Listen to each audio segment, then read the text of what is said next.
안녕하십니까. 4학년 B반 2조 발표자 안성현입니다. 저희 조는 탄력밴드를 적용한 협응이동 훈련이 둥근 어깨 자세를 가진 대학생들의 상지에 미치는 영향에 대해서 알아보았습니다. 목차는 서론, 연구방법, 연구결과, 교찰, 결론, 참고문헌 순으로 진행하겠습니다. 먼저 서론입니다.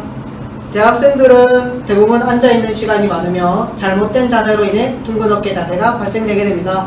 둥근 어깨 자세는 어깨뼈 봉우리가 신체의 중력 중심선에서 앞쪽으로 돌출되고 어깨뼈의 아래쪽 돌림, 내림, 앞 기울임을 유발하며 목뼈의 앞구분과 등뼈의 뒷구분을 증가시켜 신체의 기능 이상을 발생시키게 됩니다. 또한 어깨 올림근, 큰 가슴근, 작은 가슴근, 위등 세모근 등이 단축되고 앞턱nik근, 중간등 세모근, 아래등 세모근, 마른근, 목이 깊은 굽힌근이 약화되게 됩니다. 선행 연구를 통해 CLT와 PNF 운동이 어깨 관절의 유연성 및 근력 증가와 부적절한 자세 점유를 교정하는 데 효과적이었다고 하였습니다. 이러한 선행 연구를 통해 탄력밴드를 적용한 CLT가 둥근 어깨 자세의 개선에 효과가 있을 것이라고 생각되지만 상지에 대한 CLT 연구가 부족한 실정입니다. 이에 본 연구는 탄력밴드를 적용한 CLT가 둥근 어깨 자세를 가진 대학생들의 상지에 미치는 영향에 대해 알아보고자 합니다. 연구 방법입니다. 연구 설계는 단일군 중재 전, 중재 2주 후, 중재 4주 후 실험 설계 연구이며 대상자 선정은 M대학교 재학생 중 이러한 선정 조건을 가진 20명을 편입 표집하여 탄력밴드를 적용한 CLT 운동군 20명으로 배치하여 총 4주간 실험을 실시하였습니다. 연구 설계의 모형은 다음과 같습니다. 먼저 어깨뼈 위치 측정입니다. 어깨뼈 위치는 테이블 바닥과 어깨뼈 봉우리 뒷면까지의 거리를 측정하는 단순한 방법으로 테이블 바닥과 어깨뼈 봉우리 사이의 거리가 멀어질수록 둥근 어깨 자세의 정도가 심하다는 것으로 평가됩니다. 우측8의 3의 측정치의 평균을 산출하였습니다. 근활성도 측정입니다. 근활성도는 중간등 세모근, 아래등 세모근, 앞턱nik근의 근활성도를 측정하였으며 5초 동안의 각 근육별 근정도 신호는 RMS 값으로 처리한 후 처음과 마지막 1초를 제외한 중간 3초 동안의 평균 근정도 신호량을 사용하여 %MVRC를 산출하였습니다. %MVRC 산출 계산식은 다음과 같습니다. 이것도 동일하게 3일 실시한 근정도 신호의 평균값을 사용하였습니다.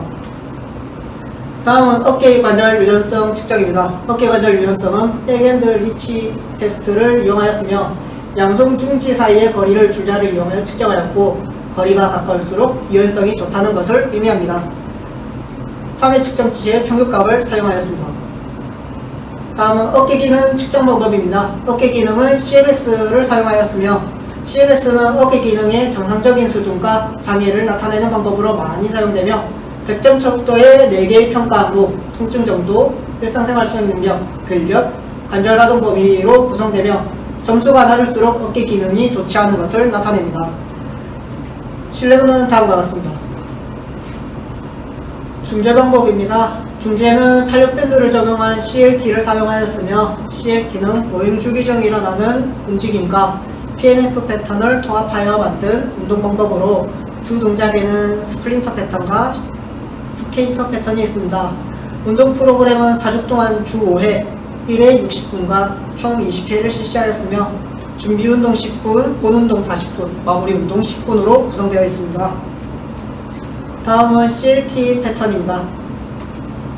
다음 통계 분석 방법입니다. 통계는 윈도우용 SPSS를 사용하였으며 유의 수준은 알파값 0.05를 설정하였습니다. 변수들의 정규성 분포를 확인하기 위해 사피로 윌크 테스트를 진행하였으며 검정 결과 변수들의 정규 분포가 확인되어 우수 검정인 반복 측정 분산 분석을 사용하였으며 사후 검정으로는 봄페로니 검정을 사용하였습니다. 다음은 연구 결과입니다.